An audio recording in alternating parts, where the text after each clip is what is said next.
बल्कि मिट्टी के कच्चे आशियानों में रहा करते थे और कुएं व नदियों से पानी पिया करते थे। प्राचीन भारत के लोग इतने कुशल कारीगर थे कि बिना किसी मशीन की सहायता से खूबसूरत कलाकारी किया करते थे। तब भारत में नोट नहीं बल्कि सामान के बदले सामान से आदान प्रदान किया जाता था।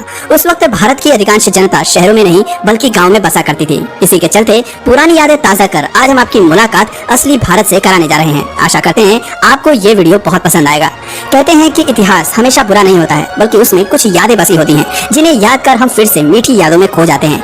1000 साल पहले की अगर बात करें तो ये वो समय था जो मध्यकालीन युग में आता था। ये वो दौर था जब भारत में भारतीय शासक तो राज कर ही रहे थे बल्कि कई विदेशी शासकों ने यहाँ आक्रमण कर अपना शासन जमा लिया था। दरअसल भारतीय शासकों में उस वक्त एकता का अभाव था। हर कोई अपनी मर्जी से देश को चलाना चाहता था। इसीलिए देश के अलग अलग राज्यों में भिन्न भिन्न शासकों का शासन था और इसी बात का फायदा उठाकर यहाँ विदेशी शासन अपना अधिकार जमाने के लिए आक्रमण करने लगे। 1000 साल पहले भारत में पल्लवा, चालुक्य, पांड्या और चौल के अलावा राष्ट्रकूटा जैसे राजवंशों का राज हुआ करता था। 1000 साल पहले होने वाले व्यापार पर नजर डालें तो तब आज की तरह बड़ी बड़ी फैक्ट्रीज नहीं हुआ करती थी। उस वक्त भारत में केवल कपड़े, मसाले और खान पान की चीजों का व्यापार किया जाता था। भारत में इन चीजों की इतनी पैदावार होती थी कि इन्हें दूसरे देशों में एक्सपोर्ट किया जाता था। ताजा जानकारी के मुताबिक तब दुनिया में भारत का गुड्स एंड फूड सर्विसेज का 30% का योगदान था। वहीं दुनिया में चीन का 25% और यूरोप का 11% का योगदान था। इस लिहाज से ये माना जाता है कि उस वक्त दुनिया में सबसे ज्यादा जनसंख्या इन तीनों देशों में ही बसा करती थी। अमेरिका, लैटिन अमेरिका, ऑस्ट्रेलिया और नॉर्दर्न रशिया में काफी कम जनसंख्या थी।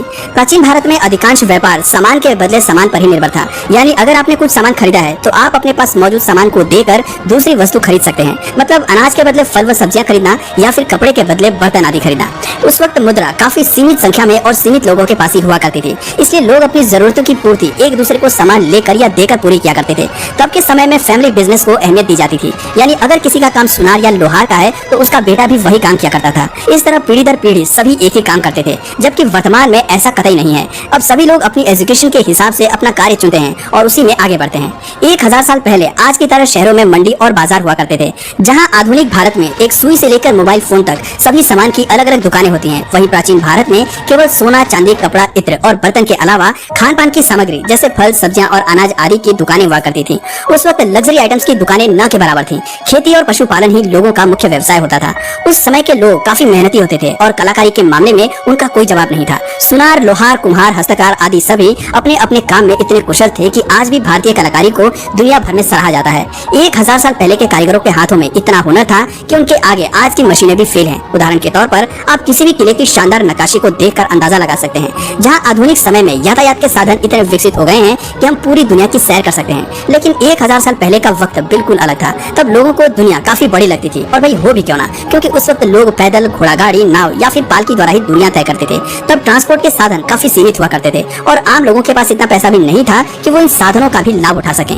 प्राचीन काल में लोग पैदल चलकर ही एक स्थान से दूसरे स्थान पहुंचते थे, इसलिए तब के लोग कुछ किलोमीटर की दुनिया में ही खोए रहते थे। उनकी दुनिया काफी सीमित थी। आपने ये कहावत तो सुनी होगी कि भारत में हर 10 किलोमीटर पर बोलियां बदल जाती हैं। यानी भारत में इतनी सारी भाषाओं की अपनी अपनी बोलियां भी हैं और ऐसे में कुछ किलोमीटर जाने पर लोगों को एक दूसरे की बोली समझना मुश्किल हो जाता था। जहां आज लोग शहरों की ओर भागते हैं, जबकि 1000 साल पहले भारत की अधिकांश जनता गांव में निवास करती थी। एक अनुमान के हिसाब से गांव में 90% जनसंख्या रहा करती थी, जबकि शहरों में केवल 10% या इससे भी कम जनसंख्या रहना पसंद करती थी। आपको जानकर हैरानी होगी कि जहां आज के समय में सरकार को पानी को रिजर्व रखने के लिए योजना चलानी पड़ रही है, जबकि 1000 साल पहले के लोग इतने समझदार थे कि वो पानी के संरक्षण के महत्व को बहुत अच्छे से जानते थे। उस वक्त पानी की संरक्षण करने के लिए गाँव में तालाब हुआ करते थे और जहाँ तालाबों की कमी होती थी वहाँ उन्हें खुदवा कर तैयार किया जाता था।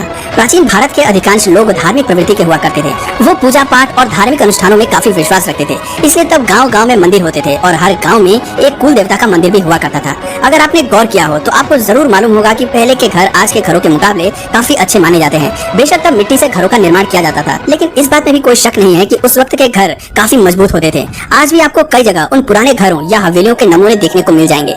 मिट्टी के बने इन घरों की एक खासियत भी होती थी कि उन घरों में ठंडक महसूस होती थी, जबकि वर्तमान में कंक्रीट और सीमेंट के बने मकान गर्मियों के दिनों में इतने तप जाते हैं कि उसमें बिना पंखे, कूलर या एसी के गुजारा नहीं है। आपको बता दें कि सीमेंट से निर्मित घरों की आयु 50 वर्ष लगभग होती है और कुछ ही सालों बाद इन मकानों में दरारें और सीलन आने लगती हैं, जबकि प्राचीन समय में चूने और मिट्टी से तैयार मकानों की उम्र तकरीबन 200 से 300 साल हुआ करती थी। ऐसा बिल्कुल नहीं है कि प्राचीन काल में लोगों के बीच झगड़े या विवाद विवाद नहीं हुआ करते थे, मगर तब उनका फैसला कोर्ट नहीं बल्कि राजा सुनाते थे। राज्य के बड़े फैसलों के लिए राजा ही उत्तरदायी होते थे, पर छोटी छोटी समस्याओं का हल निकालने के लिए पंचों की मदद ली जाती थी। गाँव के लड़ाई झगड़ों या किसी छोटी समस्या आदि का निपटारा पंच या सरपंच ही किया करते थे। एजुकेशन पर नजर डालें तो 1000 साल पहले आज की तरह बड़ी यूनिवर्सिटीज और स्कूल नहीं होते थे। तब गुरुकुल में बच्चों को शिक्षा दी जाती थी। उस समय वेद साहित्य को अधिक महत्व दिया जाता था। तक्षशिला में वैदिक साहित्य के साथ साथ 18 शिल्पों की भी शिक्षा दी जाती थी। विद्यार्थियों को एग्रीकल्चर, गणित, एस्ट्रोनॉमी और चिकित्सा जैसे विषयों को पढ़ाया जाता था। इस तरह विद्यार्थी साहित्य का अध्ययन करके स्वतंत्र रूप से अपनी जीविका कमाने योग्य बन जाते थे। एक और अहम बात यह है कि उस वक्त लिखित के बजाय मौखिक शिक्षा अधिक प्रदान की जाती थी। 1000 साल पहले के दौरान लोग जाति और धर्म को बहुत मानते थे। छोटी जात के लोगों को बड़ी जात की लड़की या लड़के से विवाह करने की इजाजत नहीं थी। तब के समाज में लव मैरिज जैसा कोई शब्द नहीं था। उस वक्त सिर्फ अरेंज मैरिज को तवज्जो दी जाती थी, और उसमें भी एक गांव या एक गोत्र के लड़के या लड़कियों की शादी आपस में नहीं कराई जाती थी। दोनों का अलग अलग गांव से होना जरूरी था। हालांकि तब सबसे नजदीकी